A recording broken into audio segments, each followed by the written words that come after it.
Yet again, there is another rabbitry emptied from the throes of the heat stress of Texas.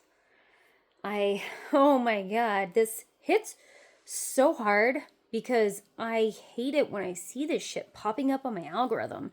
So, a lot of you must know, I peruse Facebook a lot in order to find people who are raising rabbits and communicate with them, especially in my area. And I go on YouTube and make content about it because there's a lot of people with a lot of questions. And I went to rabbit groups to find people to learn from and to talk to about stuff like this. And then I went to YouTube to divulge all that information that I learned. Because that's where you learn shit, right? I know it sounds a little backwards, but you use Facebook for like local stuff and then use YouTube for general online stuff, right? At least that's how I use it. I don't know.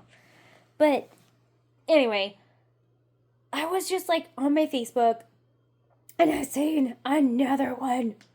Oh my God. This was horrible. Like this poor fucking person. I hate this shit. It hurts me inside because I love these animals. So the picture that they posted was like literally their entire rabbitry was emptied out. And like I have never lost all my rabbits in one shot. And it was gut-wrenching to see this because I know like that sucks just to see like the cages emptied out. But then to know that they're all dead is a whole other level of hurt. I've lost rabbits that I loved. I've had to put down rabbits that I loved, that I really cared about, and I didn't want to do it. But I had to. But I've also, like, moved out of my homestead and moved across the country. And the day that I did that, and I saw the empty cages that I was leaving behind, even though I had my rabbits still, like, it still, like, hurt. It was like, ugh! This is weird and creepy and eerie, and I don't want to be in here in this area because it just feels off. It feels weird. There's supposed to be like little, pitter patters of the feet, licking of the water balls, or the trays flipping, or, eating hay, munching, something. There's supposed to be a sound, there's a liveliness of like having your animals there.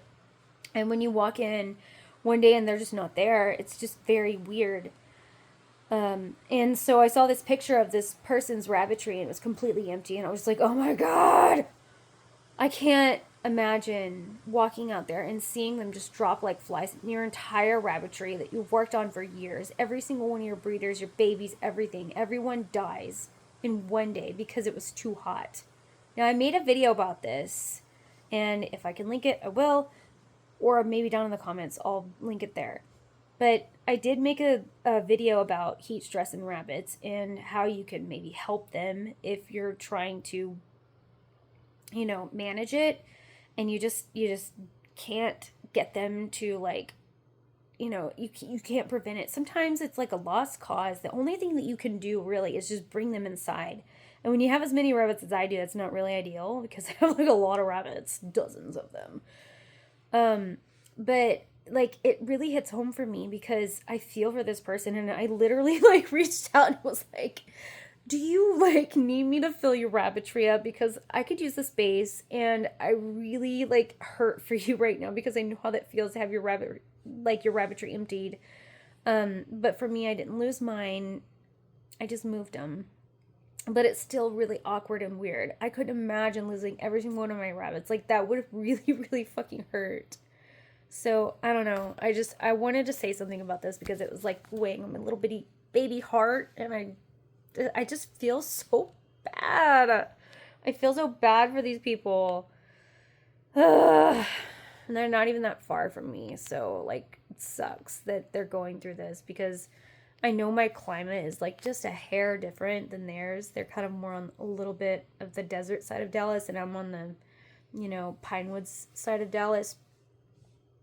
And I wish that people, could have, I don't know if it's an education thing or if it's a, like this shit just happens. Like, it's hard to fucking figure out, like, how to deal with your rabbits or any livestock for that matter, when you're just getting into it. And whether you've been in it for a couple years or you've been in it for your lifetime, you're always like hit with surprises that you have to deal with. And this is just one of them. When the heat waves are insane, when the cold like hits and you weren't expecting something to be that cold, the wind comes out of nowhere and it just blows shit over, like blows your fucking roof off, like all kinds of shit. Like there's floods, like fires, just insane shit happens sometimes and you can't help it. So it's just a matter of like readjusting and trying to find your footing, because things happen. Life happens. So give a little grace to some of those people out there who are struggling if you're seeing some of this stuff come across your feeds, because shit gets real out there and sometimes we just have to deal with it. So I just wanted to put my 2 cents in because I feel for these people, and it keeps oh man, if I see one more person with like heat stress and rabbits, I'm trying to push this other video out so hard. And I know people know, but I feel like for the people who don't know, it's really helpful. So just go watch it if you don't know.